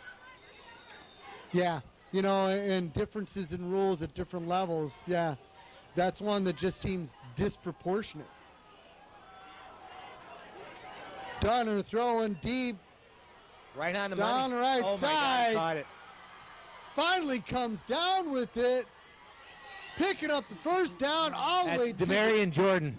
That was a great catch. It really was. You talk about a jump ball. And Demaryius Thomas won that. I thought for sure the defender was going to intercept it, but the receiver just timed his jump better. That's a 43-yard pass. But, you know, back to what you were saying with the holding penalty being extremely punitive from the spot. Wow, hit hard there. Sturdivant stays in bounds, so the clock will run. I also find it, I don't know, it just doesn't seem right to me that, you know, with the pass interference, it's only a 10-yard mark from the line of scrimmage. Yeah. So where you see at other levels, it could be a 21-yard penalty. So, again, just different rules at different levels. Dunner rolling, looking with time and more time. Finally tucks it, still on his feet. Wrestled down about the 38-yard line. That's the slowest 5-yard run ever. Just because he just weaves and dodges and slippery.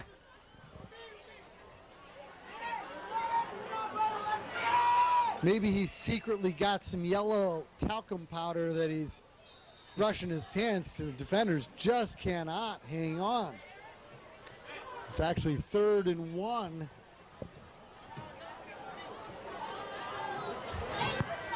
From the 36, they're taking their time. Short pistol formation. Oh, fumble. And it looks like the Vikings have it. That could be a backbreaker for the J-Hawks. Well, you know, turnabout is fair play. The Vikings had 3 scoring opportunities negated by turnovers, and now the J-Hawks gave one up there, and that is going to hurt them dearly. That's, you know, the one thing about the spread option, that, you know, is you see a lot of fumbles, just like because it's not defined if you're going to keep the ball or give it up. Right, right. Well, and that's what makes it hard to defend, you know, and when you got a quarterback and a running back that do it well, you literally put it in his belly and you ride it for a step and then you either pull it or give it. So, yeah, the opportunity for fumbles increases dramatically. Evan McNeely up the middle, and why not? Just short of midfield, picking up the first down. And I would think you're going to see a little bit of ground and pound Viking style now to keep that clock running. Last week I was at Belvedere North watching Jefferson, and the interesting thing about Belvedere North is they've dusted off the old Pottinger playbook. They brought back the wishbone? Oh, yeah. The no-huddle wishbone? Yep. Wow. They stand at the line a lot longer than Vern's team did, but you know they just line it up, and that fullback just beats you down. Oh yeah. Oh, I remember those teams well. Misdirection give to McNeely up the middle, still on his feet, all the way down to the 31-yard line. My oh my. Lots of love and credit to the big guys up front. Was Pottinger coach at Belvedere when you were there? Yes, he was. So that was like really early in his tenure, right? Yes, he Yeah. was. And in fact, I played against Greg Wallace in high school. Greg Wallace. And then with Greg Wallace at Augustana. You went to, oh, is that where you went? Okay. Well, I actually went. Greg Wallace coached me for 1 year at Rock Valley. He was Oh, a really? baseball coach for 1 year at Rock Valley. Great guy. Great guy. Making me feel old. Thank you. Boy, and McNeely again, and like I said, with the way this O-line is executing, absolutely your bread and butter to go to. But yeah, that Belvedere program, we had a very close game against them, and then I ended up later playing with Greg, and I don't know if you're aware, but yeah, Greg was inducted into the Tribe of Vikings Hall of Fame at Augustana. I did not know that. Quarterback of one of a couple national champion teams, but then also went on and has had a more prolific career as a baseball coach as well. But where's he coaching now? Couldn't tell you. Oh, okay. He lost tabs. McNeely working his way left. But yeah, back to the Belvedere teams. I actually worked with a guy by the name of Jason Perez, who was a defensive tackle on the back-to-back state champion teams. And that no-huddle wishbone was absolutely relentless. I think we got a hold here or something. Which will be extremely costly, as we were talking before, when you mark it from the spot, push them all the way back to the 40-yard line.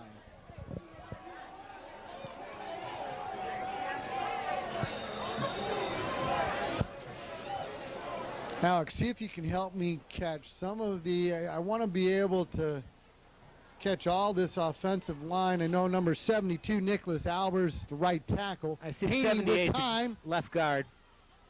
Falling incomplete.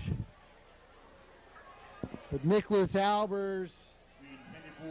So you got 72, 64, 78. 64. Solomon Payton, just a sophomore. Oh, that's good. And a big fella at that. 58's on the line. Yeah, Jakupi, we've been calling his number. On the defensive side? Both sides of the ball, yeah. And then and 50. 78, Noah Sharby. And number 50. And number 50, the big guys, DeCorvius Fort, really doing a great job up front. So we have a timeout. Looks we like can keep it Guilford. here, Yeah, talk Guilford through took the timeout. But yeah, let's keep it here. Tell me a little bit about the WROK bit you got going Saturday mornings. What can you tell us about that? Yeah, I just kind of fell into it. They needed somebody, and I'd been on the show a few times talking about the history book. So we start at 7:07 in the morning on 1440, and we go to 8. And it's been a ton of fun. I had Fred Van Vliet, from Auburn, who was in the NBA. He was on for an hour. That was a good time. I found two people I wrote about years ago in fantasy football back 16 years ago, and we came on just to talk fantasy football again. Okay. That was a good time. We've had a bunch of the football coaches on. It's a good time because you're just sitting there, you're talking sports. Right. It's like hanging out with your friends. It is. At the end of the hour, I'm like, I could do that longer. So I'd love to have you on the show. I'm trying to get Lenny Williams on the show. I think Lenny Williams was before his time. Look at the running quarterbacks we have in the NFL today. Yeah. If Lenny Williams played at Northwestern today with that kind of ability, even though he was undersized height-wise, he would get a look in the NFL. Wow. But back then, they wouldn't even give him, nobody would look at him, because he was a running quarterback. Right, exactly. Exactly 6 minutes remain here in the fourth quarter. Vikings looking at 3rd and 15. Haney on the roll to the right. Throwing deep down the right sideline, complete but out of bounds. And the Vikings should be dropping into punt formation here. So Mr. Dunner and company will at least get another possession. So have you talked about your Jameson Open yet on the air? Yeah, we did at one of the earlier breaks, and we actually talked a little bit about that. And it's just really been a great thing to be part of. Our tagline is connecting, remembering, and giving back. And that really kind of, captures the spirit of it, because it's our team, that championship team, we stayed close throughout the years, as I had talked, with the reunion outing going back to 2003. But then it's really become special as we've grown it and evolved it. Now that we're giving back, it's really something. And then to hear the coaches talk about some of the things that they've been able to do with some of the equipment that we've donated through this Open, it really is a great thing and a humbling thing to be part of. Don't know what the stoppage here is. Delay a game, I think, yeah. Stripes. Okay. They may have had a personnel issue. Well, tomorrow I'm umpiring actually tomorrow, a charity game out at Rivet Stadium for Cancer Baseball. Really? And I'm going to have the organizer on my show in the morning. It is a travel baseball team, but when they raise money for their tournaments, but they also raise money for cancer research. It was the most unconventional punt snap I've ever seen. Sturdivant catches it on the fly, working his way up the sideline. Whole lot of quick there. Wow. Yeah, I've never seen that. Yeah, they double snapped snap. they snapped it to the up back, and he turned around and lateraled it to the kicker. Maybe we call it a flea flicker punt. I don't know. Who's going to be the farthest? Who comes from the farthest away every year for the Jameson? That's a good question. We've had some travelers come in. I'm going to have to Facebook or blog you on that. Years gone by, we've had Kevin Keller made it in from Arizona, Charlie Hyland from Kansas City, Ross Porter from North Carolina. None of those guys can make it. Swing pass here to Dismuke in the flats. Well, I tell you what, he's not real big, but I'll tell you this, he's fearless the way he runs.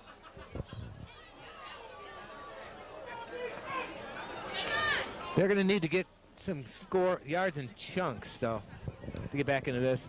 Yeah, little 5-10 yarders. You got to think that he's going to have to go deep, but he needs time to do that, which he hasn't had a lot of. Fakes the pump on the run, scrambling back. Now he's got time. Still on the run. He's got the sideline, cuts back to midfield across the 40. Ooh, ouch. Hopefully they don't call a horse collar there. High tackle strung him down. He went down awkwardly, and last week he was knocked out in the third quarter with a knee issue. So, ooh, I was more concerned for his neck there. It certainly wasn't intentional, but it was a high tackle. Glad to see him jumping up. Talking about some guys that are a ways away, Montel Clanton, Guilford running back, he lives down in Houston. As far as I know, he made it through the hurricane fine. Leonard Bell, one of your old Jefferson guys, he lives down in Houston. Well, his house was unaffected, but his job was shut down for a week. Oh, boy. He works for a Toyota dealership. Dunner on the run, dumps it to Trayvon Williams. That was a good play. It really was. Boy, he is masterful at just getting rid of the ball. And, yeah, I was so glad to read that Leonard Bell was able to come back and, truly deserving to be inducted as an individual into the RPS Hall of Fame. Now, I'm going to tell you something. Yeah, we beat him in football, but I wrestled Leonard Bell 4 times. Oh, did you? Yeah. Okay. 4 times. Well, you were a state-level wrestler, and so was Leonard. Yes, he was. I always kept it close. But actually, my junior year, I had cut down to 155, and Jameson didn't like the way I looked or wrestled, and he prohibited me from cutting down to 55, so consequently I wrestled Leonard in the dual meet, in the conference meet, in the regional meet, and probably one other time, and every time it was a 4-point match, a 3-point match. But clearly he was just a man amongst men back then. Look at Dismuke on the run, still on his feet, all the way down to the 12-yard line. J-Hawks knocking on the door with just over 4 minutes yet to play. This isn't over, Alex. No, if they get a score here, they got enough time. So how good of a wrestler was Beatty Ferguson? Oh, my gosh. He beat me, too. That was my sophomore year. I'm just going to bring up people that beat you in wrestling. Well, you know what? All those losses to Beatty Ferguson as a sophomore and then to Leonard Bell as a junior is really what drove me to a 30-3 quarterfinal year my senior year. Well, I think wrestling is an interesting sport. Of all Truly the is. sports, I think guys are almost the closest in wrestling. On the run, Dunner back of the end zone, touchdown, all kinds of time. Oh my! Number 14. Who was it? Cross, who's listed on the roster as number 10, I believe. But that was number 14, correct? 14 or 24. But yeah, Dunner just did a great job buying all kinds of time. The defense can only stay with the receiver for so long.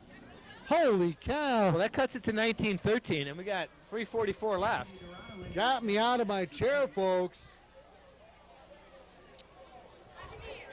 Spot is down, kick is up, and it is good. Vikings by 5. Guilford 19, J-Hawks 14. Back after this here on TV 17. Pile. The best of Pilates and the best of yoga fused together to create a body sculpting and weight loss miracle. I'm 40 and I have a better body than I did when I was in my 20s. I lost 43 pounds and it took only about 30 minutes a day. I never thought that that was ever going to be a thing, or this. 26 pounds and 20 inches. This program gives you results. The secret? I've combined the best of Pilates and the best of yoga, so you get long, lean muscles and flat abs. But here's the game changer. I've fused it with low-impact cardio sequences, so you get a fat-burning workout at the same time. And it's doable. People are having so much fun. Operators are standing by. Call 1-800-429-0780. That's 1-800-429-0780, or go to trypio.com. That's 1-800-429-0780. Call now. Welcome back to Swanson Stadium in beautiful Rockford, Illinois. 3:44 left to play here in the fourth quarter. Vikings by 5 after a Jayhawk touchdown pass. Onside kick fielded by the Vikings at the 48-yard line. Kind of saw that coming, but you never know what's going to happen on an onside kick. I guess I would have pooch kicked there, because at least you'd have got to make 10 more yards out of it. But well, yeah, that was intentional, where you go onside with hopes of recovering. A lot of times, so if you're try and get a higher bounce. If you're on defense here, 33's been killing you. What adjustments would you make? Run blitz. You got to pinch the A gap, guard tackle both sides, and let the linebackers run blitz, because you got to stop them. You got to stop them now. Whether that means sneaking up a corner or a safety to help fill that middle, because that's where they've been going. Well, they got 5 down linemen. Yeah, so as they're spread wide, that's what makes it hard. So you got 5 down and you got 2 linebackers, but yeah, you need to, and they come with the run blitz. There they go. Yeah, they did. Bottle them up. 33 got nothing this time. You have 4. Keith Thomas. That's got to be the smallest linebacker I've seen. All right, up. Haney with the keeper. Yep. And that's a good call, because they're really keying on McNeely. 3rd and 7. Just across midfield. Misdirection, but McNeely up the middle, picks up the first down and more. Still on his feet, inside the 35. What a big carry and first down for the Vikings. Pretty humble. He really is. Yeah, it was the other guy. Haney with the keeper. Yes, and running hard. The quarterback keeper. 2:38 left to play. Vikings have 2nd and 4 from the Jayhawk 25. McNeely right up the gut. Picks up the first down. Yes, it might. And the K is for kids. Yep. K cancer. Yeah, so I just found out about it because I got a call this week to umpire the game. And so I talked to Randall Rapier, who's the leader of the organization, and he's coming on tomorrow to talk about it for a little bit. I think that, we talk about travel sports and stuff, and it's very expensive to get in some of these things. Oh, yeah. So it's kind of cool. That's about what it was. So now the Vikings just letting the clock run. But I tell you what, Alex, it's just got to be very, very heartening for the Guilford Vikings. I spoke with Coach Ludke before, and, the program's in a rebuild, as the J-Hawks are. Yeah. Can you tell us a little bit about the J-Hawk rebuilding? They played Belvedere North and beat them last week, and they played Harlem and lost by a touchdown. So the sophomore team's 2-1, and even though a lot of their sophomore kids are on the varsity, so there's hope for the future. But this year they are off to a rough start. Well, Alex, I tell you what, it's really been a pleasure for you to join me here in the second half. And folks at home, I cannot tell you enough how much this has meant to me to come call a game here at my alma mater and to have them come out victors in a 19-14 win. We'll be back with the wrap after this here on TV 17. Shift into savings now at your local Kubota dealer.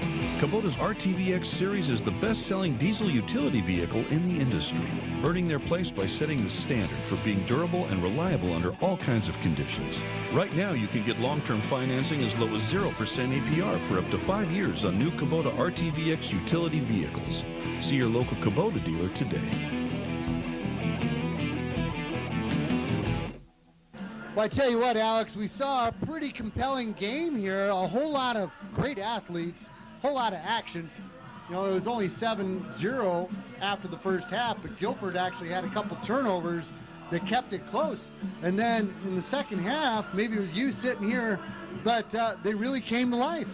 Yeah, the cool thing about this game, I think, is both teams have stuff to build on. I mean, Guilford's really struggled the first two games, but here they showed off the running game. Haney threw the ball fairly well in the second half. And on Jefferson's side, we can see if you can give Dunner time to throw, they can score on anybody. Yeah, and it was a great high school football game. Like we said, great athletes, both sides of the ball. They kept it close. They both had their mistakes, but and back to Jefferson, some really positive things for them to build upon as well. Mm-hmm. Yeah, and on the Guilford side, I know Bruce is the ultimate optimist, and I think he was hoping for 7-2 this year, which means he's got to go, got to get 6 more in a row. But at least he's got something, when they go back and look at films, they can say, we did these things well, we threw the ball well, we ran the ball well. So there's hope that maybe, one of these teams could get to 5-4. So for those of you at home, thank you for watching us. This will be on YouTube. It will also be on Facebook. Check out www.jamesonopen.com. And one more time, the K-Cancer? Yeah, there's a celebrity baseball game at Rivet Stadium tomorrow at 1:30 for K-Cancer baseball. All right. Well, thanks for tuning in, and we'll be back next week. And from Swanson Stadium with Alex Gary, I'm Larry Brassfield. I bid you good night, and God bless from TV 17.